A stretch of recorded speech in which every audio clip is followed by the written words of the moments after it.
వైద్యం కోసం ఆసుపత్రికి వెళ్లే రోగులకి అవినీతి శాపంగా మారుతోంది. ప్రాణాలు కాపాడుకునేందుకు వెళుతున్న పేద మధ్యతరగతి ప్రజలని అక్కడి సిబ్బంది డబ్బుల కోసం పీక్కు తింటున్నారు.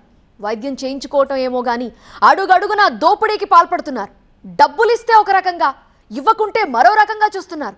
ఉస్మానియా హాస్పిటల్లో వేళ్లోనికి పోయిన అవినీతి జాడ్యంపై టీవీ9 ప్రత్యేక కథనం.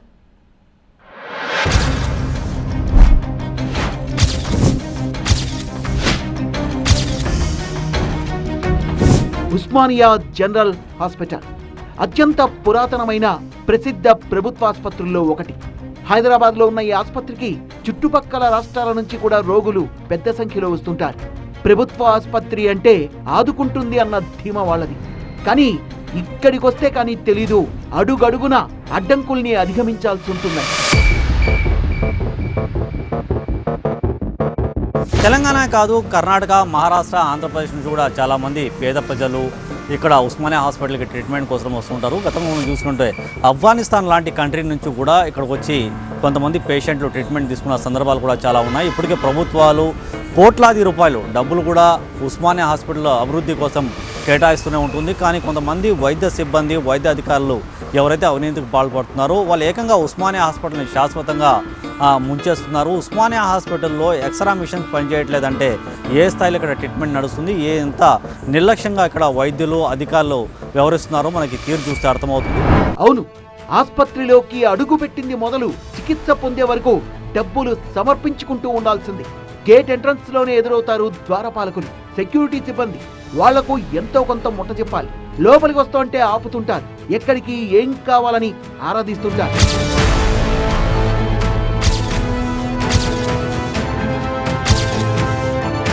సాయం చేస్తాడేమో అనుకుని, ఇగో బిడ్డ నాకు ఈ నొప్పి ఉంది, ఈ కష్టం ఉంది, వైద్యం కోసం వచ్చామని అమాయకంగా చెప్పుకున్నారు. ఇక అక్కడి నుంచే డబ్బులు గుంజడం స్టార్ట్ చేస్తారు.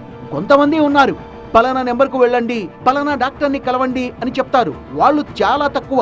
ఎక్కువ మంది డబ్బుల కోసం ఆశపడేవారే కనిపిస్తుంటారు.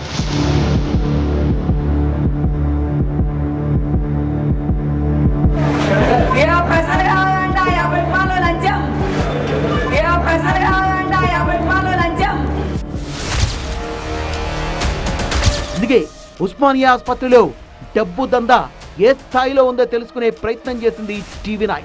మా రిపోర్టరే స్వయంగా రోగి అవతారం ఎత్తాడు.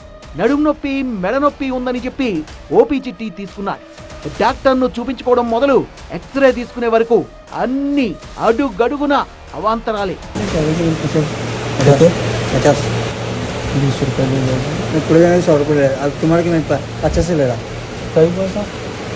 अच्छे जरा दिल अच्छे ना को करो तूने अब सुबह हाँ अब इस दे दो 20 दे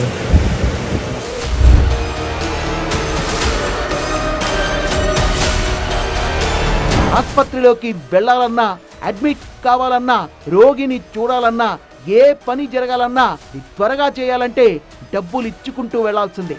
అప్పుడు తప్ప అనుకున్న పని కాదు అన్న విమర్శలు అడుగడుగునా వినిపిస్తాయి. స్వయంగా నేను ఒక అవుట్ పేషెంట్ లాగా హాస్పిటల్కి వెళ్ళాను. నిన్న ఎక్స్రా తీయించాలనేది కూడా కొన్ని అనారోగ్య సమస్యలు నేను వాళ్ళు చెప్తే వాళ్ళు ఆల్రెడీ మొత్తం చెకప్ చేసిన తర్వాత ఎక్స్రా గురించి నాకు లోపల పంపించారు.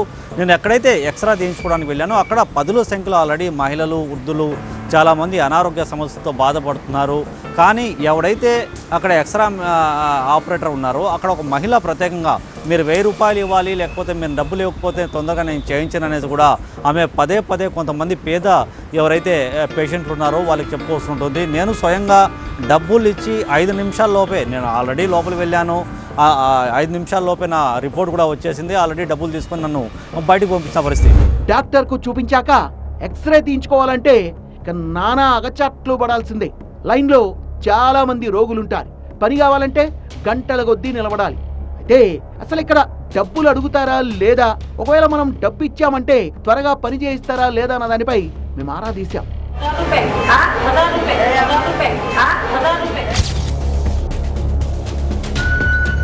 అవసరం మనదే, కానీ మనీ ఇస్తామంటే ఎవరు చేయకుండా ఉంటారు చెప్పండి. ఇదిగో మా గోడంతా ఓ సెక్యూరిటీ సిబ్బందికి చెప్తున్న సమయంలోనే ఈ స్వీపర్ వచ్చింది. ఉండండి నేను చేసి పెడతా అని చెప్పి చిట్టి తీసుకుని ఎక్స్రే రూమ్ కు తీసుకెళ్ళింది.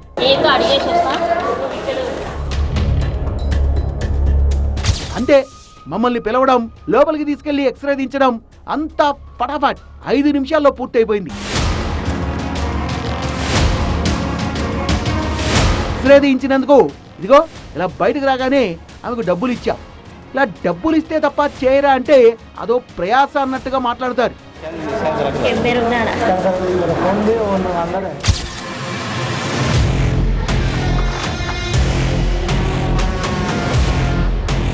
అంటే ఆమె మాటల్లో ఓ విషయం బయటపడింది. లోపలికి వెళ్ళి ఇలా త్వరగా ఎక్స్రే తీయాలి, తెలిసిన వాళ్ళదే అని చెప్పినందుకు అక్కడ సిబ్బందికి చాయ్ బిస్కెట్ లాంటివి వీళ్ళు తెప్పించాలి. వాళ్ళు డబ్బులు ఇవ్వరు, ఎందుకంటే నువ్వు పని చేయించుకున్నావు కాబట్టి నువ్వే తేవాలన్నట్టుగా ఆర్డర్ వేస్తారట. దాంతో చేసేది లేక పేషెంట్ల నుంచి తీసుకున్న ఈ డబ్బుల్లోంచే చాయ్ బిస్కెట్లు తెచ్చిస్తుంటారు. వాళ్ళు మనము 2-3 చేపిస్తాం, వాళ్ళు చాయ్ తీసుకురా, బిస్కెట్ తీసుకురా, నీళ్ళు తీసుకురా అని అడుగుతారు. డబ్బులు ఇవ్వరా మీకు? వాళ్ళు ఇయ్యారు డబ్బులు, మేమేమైనా చేపిస్తాం కదా ఇట్లాంటివి. వాళ్ళు అడుగుతారు మనం తెప్పియాలి ఇక తప్పది. ఇప్పుడు ఏదైనా అర్జెంట్ ఉంటే ఇప్పుడు చెప్తున్నావు కదా చాలీ లేపు అంటారు. అప్పుడు మనం ఏమనవద్దు, గుడ్ అండ్ బిస్కెట్ ఎంత 10 రూపాయలు ఉంటుంది, 5 రూపాయలు ఉంటుంది, చాయ్ 30 రూపాయలు వాళ్ళు అడిగింది తెచ్చిస్తున్నారు. ఇక్కడ ఇంకో విషయాన్ని చెప్పాలి.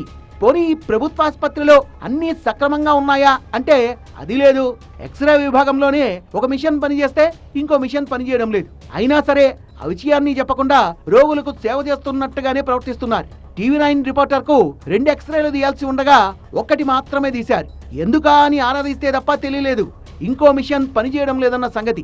మరి ఎలా అంటే బయట తీయించుకోమని ఉచిత సలహా ఇస్తుంటారు.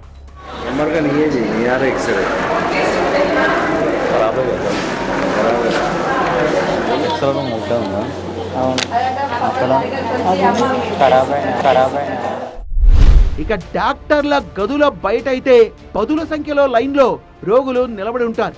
వాళ్ళలో అత్యవసరమైన వాళ్ళను కూడా ముందుగా లోపలికి పంపించే ఏర్పాట్లు లేవు. ఒకవేళ సెక్యూరిటీ గార్డును అడిగామా వాళ్ళ ఆగ్రహంతో ఊగిపోతుంటారు.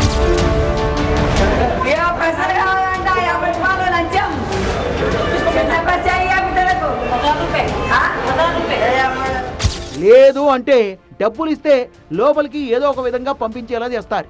డబ్బులు అడుగుతున్నారు అన్న విషయం బయట వాళ్లకు తెలిస్తే ప్లేట్ ఫిరాయించేస్తారు.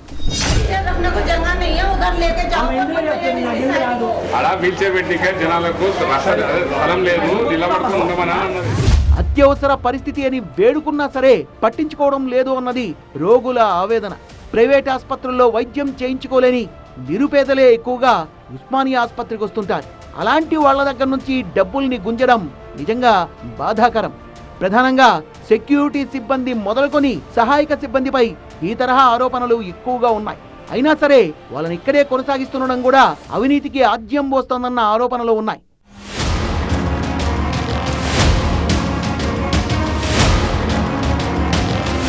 ప్రభుత్వం ఇప్పటికైనా ఇలాంటి ఆసుపత్రుల విషయాల్లో జోక్యం చేసుకోవాలి. సర్కార్ దవాఖానా అంటే పేదోడికి భరోసాగా నిలవాలి తప్ప నేను రాను బిడ్డో సర్కారు దవాఖానాకు అన్న తరహాలో భయపెట్టేలా ఉండకూడదు.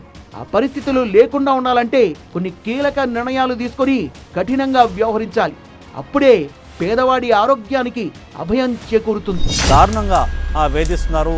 డబ్బులు లేకపోతే పేద ప్రజలకు ఉస్మానియాలో ట్రీట్మెంట్ లేని పరిస్థితి ఏర్పడిందంటే ఏ స్థాయిలో కూడా ఉన్న సిబ్బంది పేద ప్రజల జీవితాలతో ఆడుతున్నారు మనకి దృశ్యాలు చూస్తే అర్థమవుతుంది. ఇప్పటికైనా ప్రభుత్వం ప్రత్యేక దృష్టి పెట్టాలి. ఎవరైతే అవినీతికి పాల్పడుతున్నారో వాళ్ళందరినీ శాశ్వతంగా ఇక్కడి నుంచి తొలగించాలి. లేకపోతే చట్టపరమైన చర్యలు తీసుకుని వాళ్ళపైన కేసులు నమోదు చేసి జైలుకి పంపిస్తే తప్ప ఉస్మానియా హాస్పిటల్లో ఇలాంటి పరిస్థితులు ఏర్పడదని కూడా ఇక్కడ ఉన్న ప్రత్యేకంగా పేషెంట్లు అయితే చెప్పుకొస్తున్న పరిస్థితి. Cameraman Srikanth, Noor Mohammed, TV9 Hyderabad.